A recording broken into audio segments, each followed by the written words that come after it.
I'm going to start with my mascot since I'm not eating. And I just want to welcome my friend Miriam Haart here. Thank you, everyone. This is our first one in 18 months, a lunch and learn. This is great. We're all experimenting today. Quick introduction of Miriam. She and I recall that we met about 4 years ago. Before I came to the forum, I worked for an engineering school called Make School here in the city. And it was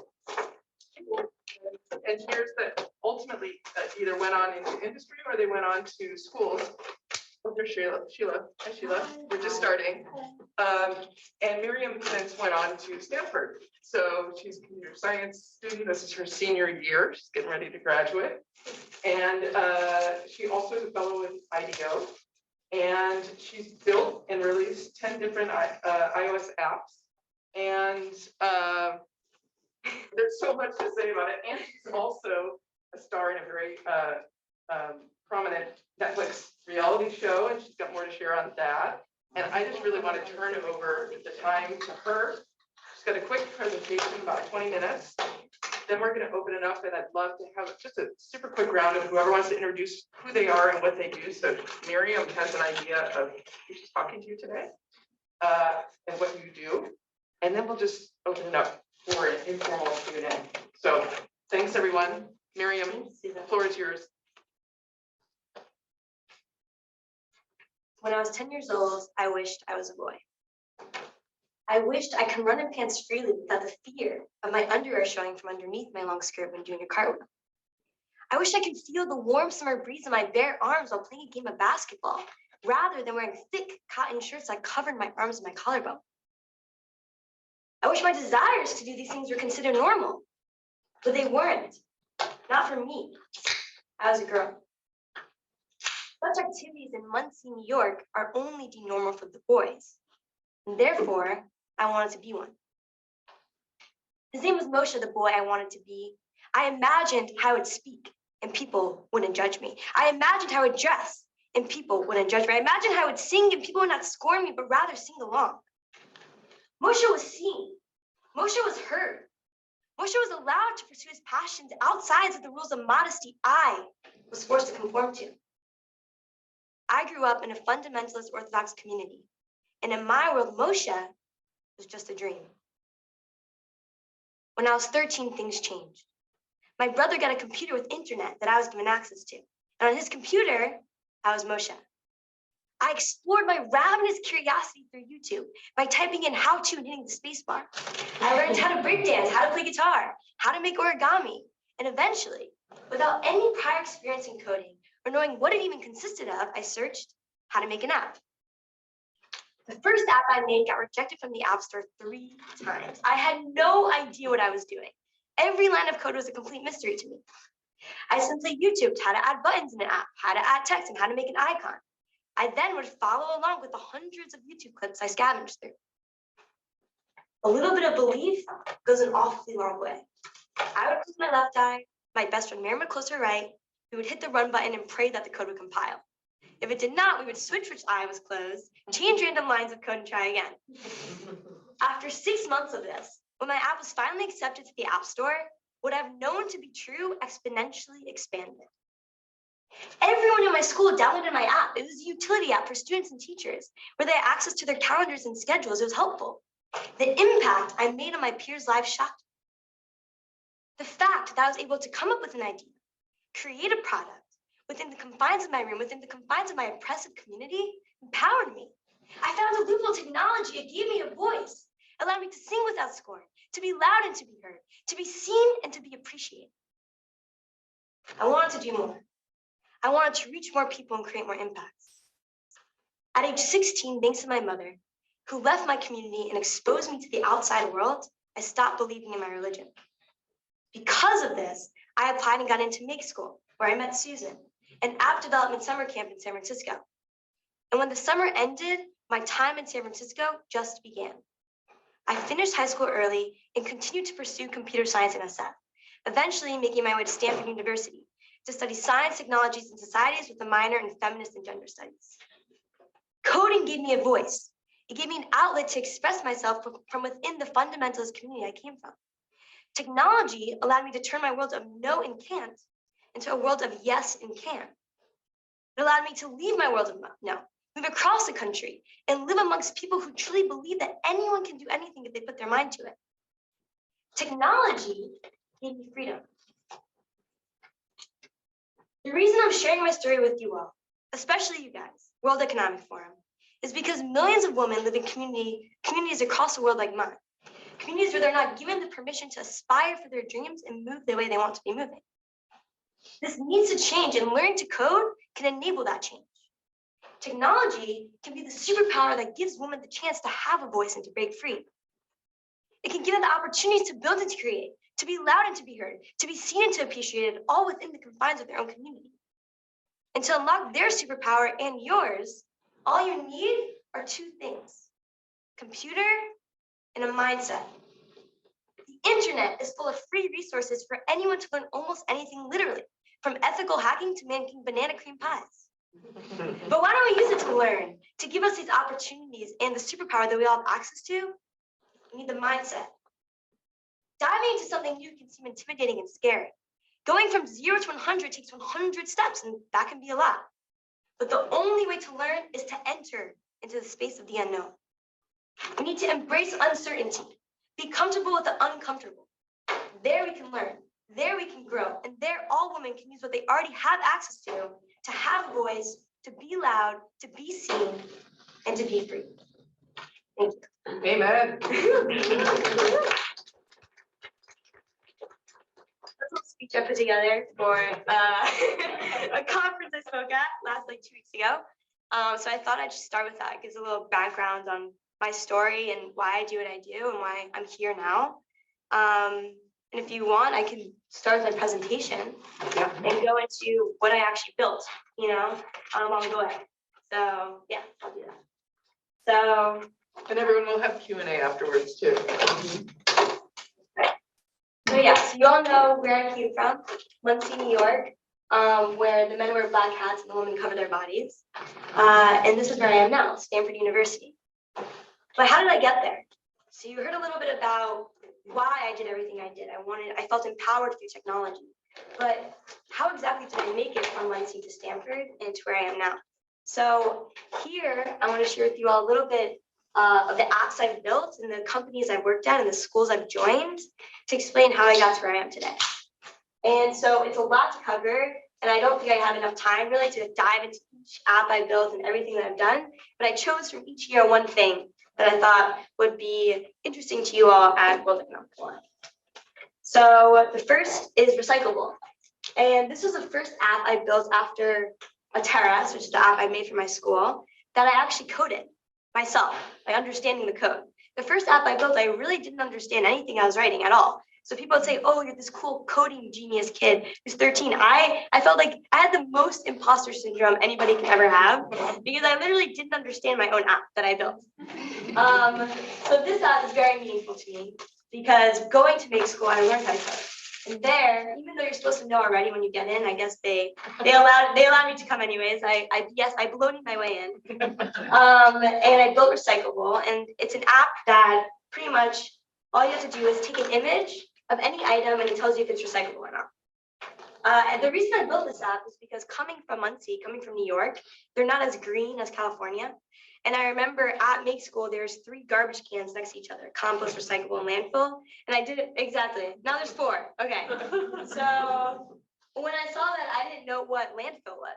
I didn't know what compost was. I just knew recyclable was like, that's recycling is like water bottles. That's all I knew. And so I genuinely wanted to build this for myself. And that's something that I found is fun about coding in general, is that you get to solve your own problems. You don't just have to solve other people's. And that's empowering to yourself too. It's like you have this issue and you can face it yourself through code, through technology. And that's what I did. So I built Recyclable. This was the first app I made. It won awards at Make School, and then also it won the Apps for Change Award from Caravan Studios. And the next app I built was Browse. And this is once I joined Make School as a product college student. So they allowed me to get my diploma simultaneously as being a college student, which was really amazing. Really enabled me to do everything that I'm doing right now. And so the second app I built is Browse. And this app I made because I found out that it's still to this case. I did this app in 2016, but even today, it hasn't changed. The stats haven't changed. And there's 5% of the world's engineers and developers are women. And that really upset me, especially being 1 in 5 women at Make School. And so one of the students. And so that's why I wanted to build an app, even though I'm not a big makeup person. I love my eyebrows. I don't think they need to be filled. I wanted to build an app that was for women. And beauty is a big market for women. And so that's why I built brows. And there's a theme amongst my app, which is artificial intelligence. It's a huge passion and interest of mine. And so this app, you pretty much take a photo of your face. It uses AI to find your eyebrow. It gets the average color of your eyebrow and then shows you beauty products on Sephora that matches your color eyebrow, the best color match to your eyebrow. Then you can click on the product and purchase it straight from the app. So this was the first app I made that I started making money off of. So that was pretty fun. I also made another app that I don't talk about, which I'll show in the next slide. It's highlighted out. This one, it's called Give Me Dough, and it was 99 cents on the App Store. So that was for fun too. So that was brows. And then after being at Make School for a year and a half I joined which was an AI company in Silicon Valley in Redwood City. And they work across many different fields, but the main thing that they do is help researchers do research. They use AI and natural language processing to help you find different concepts that connect to each other on a visual graph. And so I was following this passion of AI, and then I'm like, let me get a job now. I'm ready to work at a company. I want to go to Stanford. That was the agreement that my mom let me go to San Francisco. If I made the promise to her that I'll go to Stanford after Make School. I had to promise that to her. So now I'm like, okay, I'm screwed. I have to get into Stanford. So I need more time. I'm not ready yet. My SAT score needs to be a lot higher than it is right now. And so because of that, I got a job, to give me more time before I applied. And I worked at and I started off as an engineer, first a data science intern, then a product engineer, and then I became a project manager. And I pitched this idea to my boss called Create, which pretty much allows the platform to be used for high school students and children. And it gives them a way for people all over the world to collaborate and conduct research together. And then I partnered with Stanford to actually allow students, the winners of different competitions, to publish their research in peer-reviewed journals at Stanford. So this is the platform I created. It was used by over 18 countries. And that's what I did while at Then after being at I got into Stanford. So my dream came true. That was very exciting. And while at Stanford, I'm not talking about it too much, but I built an app for them called Cardinal Connect, which pretty much allows students to connect based on the different hobbies they have, things like that. Another thing I did was teach a class. So pretty much, I wanted to study. Now I have a new interest. I'm not interested in AI anymore. Now I think augmented reality and virtual reality and Magic Leap. I don't know if you guys know. It's very cool. I thought it was very cool at the time. And I wanted to take a class at Stanford on just that. But the classes they had on virtual reality were really bad. You didn't learn anything. It was all theory. You weren't building any VR applications. That's what I wanted to do. So I thought, why not make that class? And this was a good motivator for me to actually learn the material because I had to learn it before I taught it, And that's what I did. I pretty much learned everything before teaching this class, CS11, how to make VR. And pretty much what was cool about this class is that it was in the CS department, but it wasn't just CS students. We had storytellers, videographers, we had sociology students, anthropology students. We had this application and it pretty much said, if you're interested in building something, then come to my class, And we split the students up in different groups, and then they built projects together. There was one engineer in each of them. There's one artist in each of them. And we split it up like that, and people built really cool applications. And then it happened to be that there's an article written about me because I was the youngest teacher to teach at Stanford. So that was like a fun thing that happened from there. After that, I built Norma with some other women that I met randomly at an event in Colorado. And Norma is for breast health. So pretty much, I obviously, as a female engineer, I am very interested in femtech because I feel like if women aren't building things for women, then who will, So that's why I built Norma along with a couple other girls. And what it pretty much is a chatbot where you can talk to Norma and say how it will guide you through doing a self-res exam and then journal all the different results from the exam as well. So if let's say there's something wrong, then you can get a notification can be sent to your doctor, and then you can take it from there. So it kind of just helps people maintain breast health. And then during COVID, I was home with my family in New York. I haven't been with my mom since I was 12 at that point, because she left when I was around that age. And it was my first time living with her since now that I'm 20 at this time. It was really fun and amazing to be with my mom. And my friend Kiara, who's my roommate at Stanford, she lives in South Africa. And we were talking on the phone frequently. And she said how there's no food delivery service in South Africa right now. That there's no way for people during COVID to really order food to their homes. Like the services are really bad. They don't work well. And so we said to each other, let's do it. Let's build it. And we had time. You know, we were sitting at home. I was learning ethical hacking. That's why I brought that up in the speech, because I actually was learning how to hack at the time. But I also started building Ethan. And so Ethan became Africa's most reliable, efficient, same-day consumer goods delivery service. And it delivered food from like Woolworths, like different Walmarts and Walgreens, and you can get all sorts of things through the app. So it had a consumer side and a driver side facing app. And so that was the first time I really ever built a company. Before this, I was just building apps, maybe making some money on the side myself. But this is the first time I collaborated and worked with people. We built a team of 12 people all over the world and actually built a company together. And that was a really incredible experience. And then after this, 2021, what am I up to now? So I'm on a Netflix reality TV show. It's called My Unorthodox Life. This is my family. And it pretty much, there's a TV show. My mom wanted to make this show. And the TV show was made because our story is so interesting. You know, we came from this oppressive community, and now my mom's a huge fashion mogul, and my siblings are figuring out their own paths within the religion. I'm not religious. So it seemed like a good TV show, you know, and then it happened. And so this is My Unorthodox Life. And to give you a better idea, I can play the trailer. So we'll see if AI, metaverse, VR, that sort of thing. Like, how do you think about that as you're coding, as you're building? Like, how is that a part of your process? Yeah, I think it depends. So sometimes I just decide to sit in front of a technology, you know, and learn how to build with it, like take a course on Udemy or something. Learn the tools, there's how it's made, and then think about how I can use it, how I can build with it, you know? And then other times I think about how this technology can be the only solution that can actually help in certain contexts. And for example, something that I did at Stanford was I studied in this class in the radiology department, and we learned how to use the HoloLens, and everybody partnered with a different professor or radiologist. And you just ask them questions about what they're going through, if there's any difficulties. And I partnered with the breast radiologist. And something that I learned is that a lot of students have a hard time knowing how to do a breast biopsy and knowing how deep the needle is inside of the breast. And so what I built for her is pretty much something to put onto the actual breast biopsy tool, that when you wear HoloLens, you see a digital needle that overlays on the actual needle, so you can see how deep the needle goes into the breast. So that's a solution that you can only get with augmented reality, you know? So sometimes it's by sitting with the product and thinking about what to build, and other times it's this product can only be the solution that helps with this issue. So yeah, so that's it. I forgot to say, I'm Kimmy. I work on our data policy team. Cool. Yeah. I guess like as part of that, like how do you think about things like for Norma, like privacy? Like how do you think about that as you're building? Yeah, no, that was like probably our hardest thing starting off.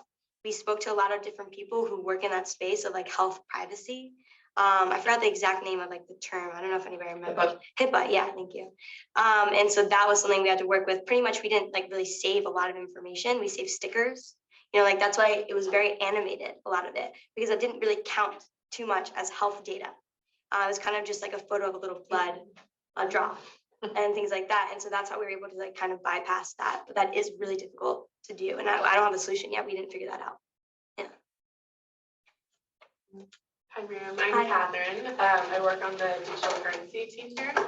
And I noticed, well, thank you for that presentation. It's super interesting. Very inspired by you. I noticed that all of your solutions that you build are very grounded in like problems that you noticed in the world. So it seems like you have a special attunement to identifying problems. How do you do that as you like move through the world? Like, is there something special about like awareness or that helps you like realize, oh, this is a problem and I should act on it? Yeah, no, that's a great question. And I think that actually we all have this awareness. I think we all during lunch talk about things that bother us, like not everybody's positive all the time. So we all go through things. But the difference is that that when somebody says something, I'm like, okay, what can we do about it? Let's not just sit here and complain. What can we do? And so that's where these products come from. It's the problems, that identifying the problems, we all do that all the time, but it's really about saying, okay, this is a problem. Instead of just sitting here and just saying, accepting it, what can we build? What can we create that actually tries to mitigate or help this problem somehow? I think that's how. I'm not special. Yeah. I'm Sheila. I work for all of them. And you clearly have a knack for storytelling and narrative. So is that something that you had as a child that kind of predated your interest in technology and coding, or is it something that you developed along the way, or how did that come to be? That's a good question. I think I want to say a little bit, it has to do with my mom, because she's a storyteller and I see her tell stories all the time. I see how she entertains at dinners, and I definitely learn from her. And so I think just by being around her, that taught me what people like, what people don't like. And then a little bit also, I like fear. I like being afraid. And this is something that a lot of people think that's weird, but I reframed the idea of being scared in a way that means to me that when I'm scared, that means I'm uncomfortable. And when I'm uncomfortable, that means I'm in the space of the unknown. There has to be growth and there has to be learning. And so, of course, it's scary to come up and just talk and say things. And I mess up. There may be times that you guys didn't realize, but I messed up. I know I did, but I think that's okay. And there's no way for me to have that experience if I don't even try. And so I think a lot of it just has to do with me embracing the fear and the uncertainty, as I mentioned before, when it comes to just presenting and storytelling and just going and talking from the heart. Yeah. My name is Sundar. I'm in the AI team. Cool. And I'm working on a project on chatbots. Awesome. For healthcare. Nice. As I can relate to your project. First of all, I want to say, what a relief to hear you speak. Thank you. Because we've been drowning in this Zoom world where people are reading from scripts, some monotone thing, and thank you. Thank you for the opening. I mean, it made the trip worth for me all the way from Los Angeles. Thank you so much. And I could relate to some parts of your story. I didn't grow up in an oppressive environment or anything, but I grew up in a technology lacking environment. So I had to find creative ways of coding in a little Casio calculator, basic programming, things like that. So I could relate to some of that. And I want to second Catherine's comment about how you're able to find solutions or problems rather, and your answer to that. And you don't be surprised if you all show up at your dorm and start throwing problems at you. Go right ahead. Yeah, I'll share my contact information afterwards. So. Yeah. I am Rishi from the Smart City School. One of the things, you have a slide in there about, trying to remember, all you need is a computer and a mindset. And yet you spent a lot of time in Stanford. And yet when you went to Stanford, they weren't teaching the right stuff and you had to teach it yourself. So you had to go and learn the stuff and then teach it. So, and then you brought up this point about like gender balance. And I'm just wondering, like, what is the role of our kind of traditional institutions in this mix? Because clearly they're not getting you to like learn the stuff. They're using you to teach the stuff. Right. Do you have any thoughts on that? Because you spend a lot of time on stuff. I have a lot of thoughts. So I went through quite a journey, figuring out if I wanted to graduate at Stanford even. And so I would say that I'm not the traditional person, and so I can't speak for everybody. But the reason I only applied to Stanford. So that was the only school I wanted to go to. And the reason for that is because I'm interested in technology in the space, and Stanford is in the hub of all of that. It's connected to so many different people that are studying that. And so I wanted to be there, if anywhere, not really for the degree at first, just for the environment and the people and the connections that I can make there. And in regards to classes, actually, I've taken really cool classes at Stanford, because something that they do allow is that even though they say you need this requirement and this prereq, you can still just go to any class and enroll in anything. And if you can't study the material, then you just fail. That's kind of how they operate. And because of that, I've taken classes in the business school, in the med school, in the law school, all over Stanford. Some classes I did fail because I didn't know what was happening at all, but it was great. I still met really cool people. And so, yeah, I learned things that I would have not have been able to learn if not going there. And I know that for a fact because I use the internet a lot and I learn a lot off of the internet, and it would have taken me a lot more time to learn off of the internet some of the classes I took at Stanford. And so that's why. Yeah. And now I do want to graduate. I decided. So I'm going to graduate. This year. This year. Yeah. So. I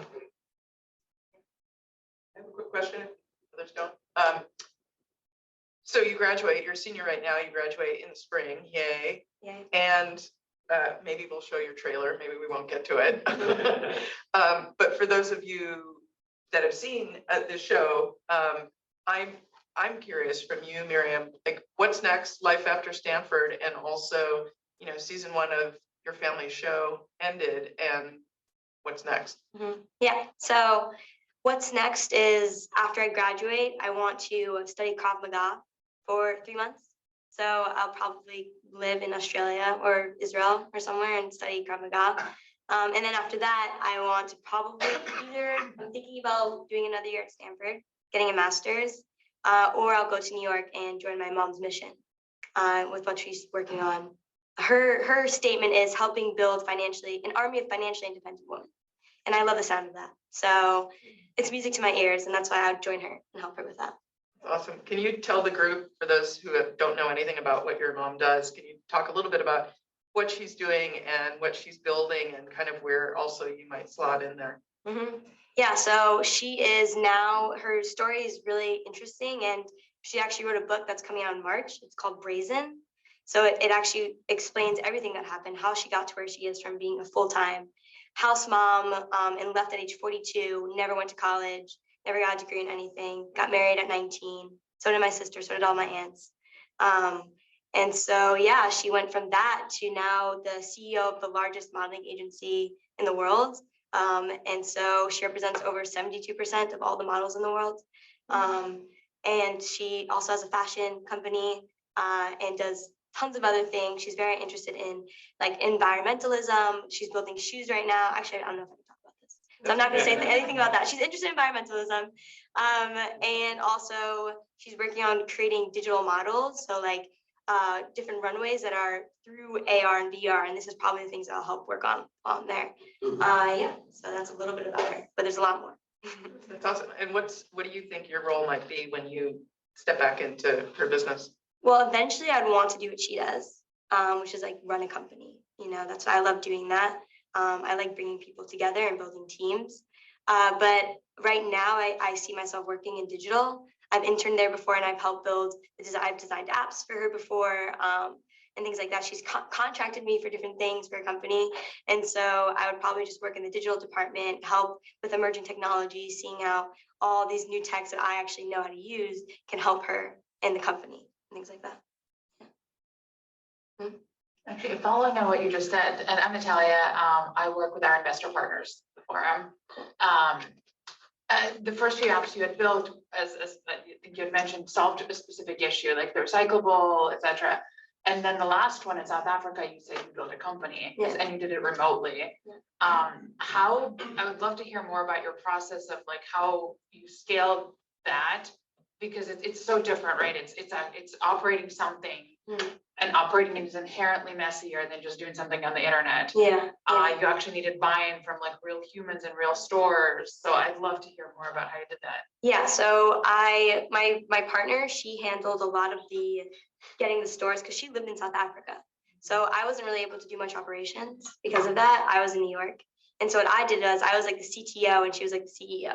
So I had all these engineers working under me from all over the world. Some people I knew, some people we hired off of the internet, and pretty much managed the operations of the app while she managed the operations of how it functioned in the world.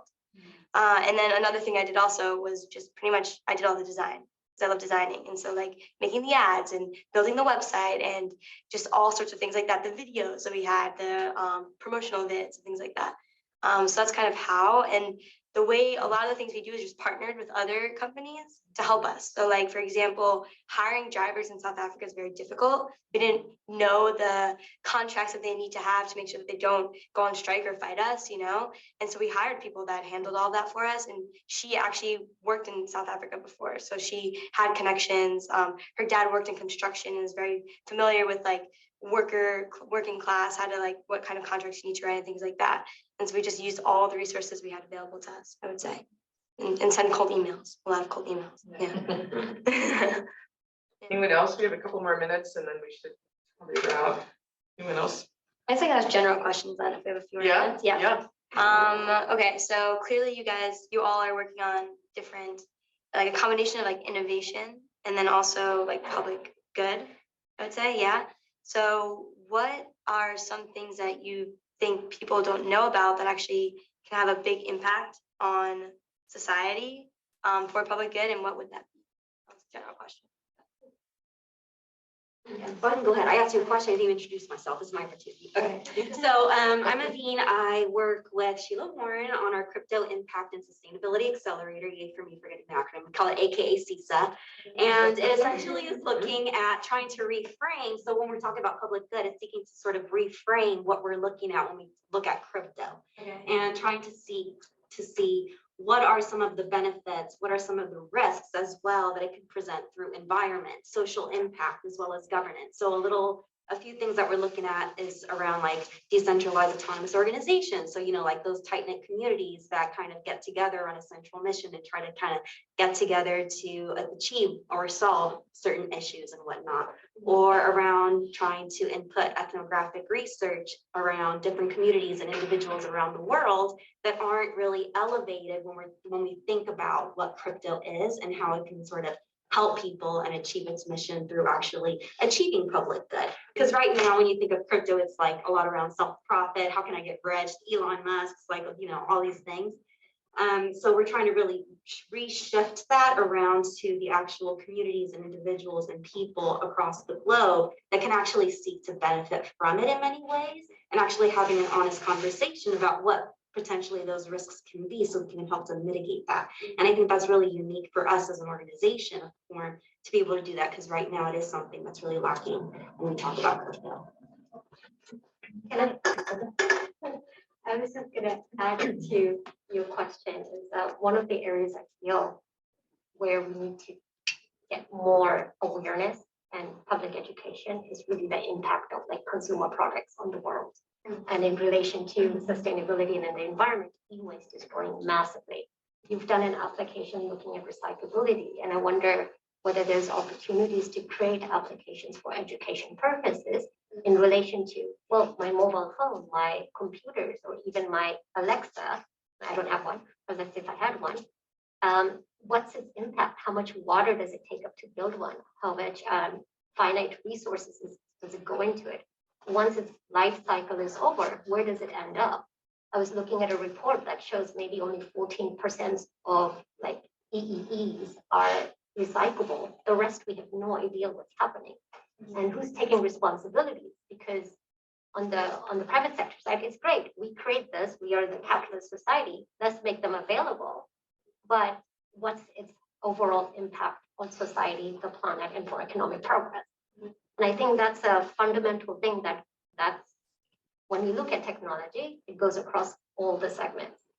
And I think as developers and coders, there's more opportunity for raising awareness and education, not just to recycle, but let's think about what does your actions really mean, not in 5 years, 10 years, but 20 years from now. And I think a lot more is needed around that. Well, Like an added transparency, kind of. Yeah, there's also processes and systems that are kind of acknowledging and being more transparent about what is happening where and what can be done to change. So more like accountability. I think that there has to be meaningful accountability. Like transparency is one thing. You can see a thing, but if there's no consequence to the behavior, then no one's going to change it. They're going to say, oh, and you can easily pass it back at the supply chain. You can easily say, oh, that's an earlier stage, and I only took what they gave me, and I didn't have a choice. I had no influence of that. So that kind of leads to the point I wanted to make, which is I think that the average person, if you will, grossly underestimates the influence of tech billionaires on social policy. It is massive. It is ever growing and it's consolidating ever more in certain geographies and certain spheres of influence. Not only through the influence they have directly over policymakers and the lobbying they can kind of directly pay for or influence, but also over philanthropic and charitable activities, because that's the new generation of philanthropists. And so the priorities that they have, not everyone is a benevolent philanthropist who cares about public health and homelessness and whatever it is. They care about, well, your priorities, right? And the more that charity or philanthropy funds things, it creates essentially a decline in the number of social services that are put towards that public money. Want to give an example of that? Yeah, sure. An example of this is there are many, many cities where the private sector is doing a lot more to fund housing and homelessness than the public sector. And so if that money ever left, it's just at the whim of a funder, the whim of a billionaire who decides for whatever period of time, that's their priority, right? There isn't necessarily oversight over investments in that funds to make sure it's perpetual. It's an intervention that happens and then budgets adjust. Right? So city budgets adjust and they're like, oh, well, now we have this funding coming in for homelessness for the next 3 years, it's not on the budget. Then you have to go back to voters, you have to get that reapproved. That's not gonna happen. So this vacuum that's created is a huge, huge issue. And it's something that philanthropy, nonprofits, not philanthropists have been shouting about for a decade. But it's getting more and more acute. The amount of money going into relatively ill-designed immediate short-term interventions is getting bigger and bigger and bigger. So what a solution to that then? A solution to it is actually to create, I think that's one of the reasons I'm here, is the public-private sector, multi-stakeholder global engagement is actually really okay. But truly, right, it's creating accountability mechanisms to say, you can take the money here, the accountability needs to be sitting with citizen groups, with electeds, with whoever it might be, where there is built in for democratic processes or otherwise accountability for the use of those funds in ways that have longevity built into them, where there is some engagement on an investment model, right, where you're saying you have to keep a part of it in reserves, so you can maintain the system that you build going forward. All of this is just, there are ways to do this. The system process shift is part of what we work on. I think we work on it without necessarily always talking about it, as openly as I just did, but it's kind of underlying a lot of the modeling that we created here at the center. Thank you. Okay, people, we're at time. Yeah. All right. Thank you, Miriam. First lunch and learn of 2021 is in the books now. Let's leave in a couple more before the end of the Yeah. Yeah, go to work and do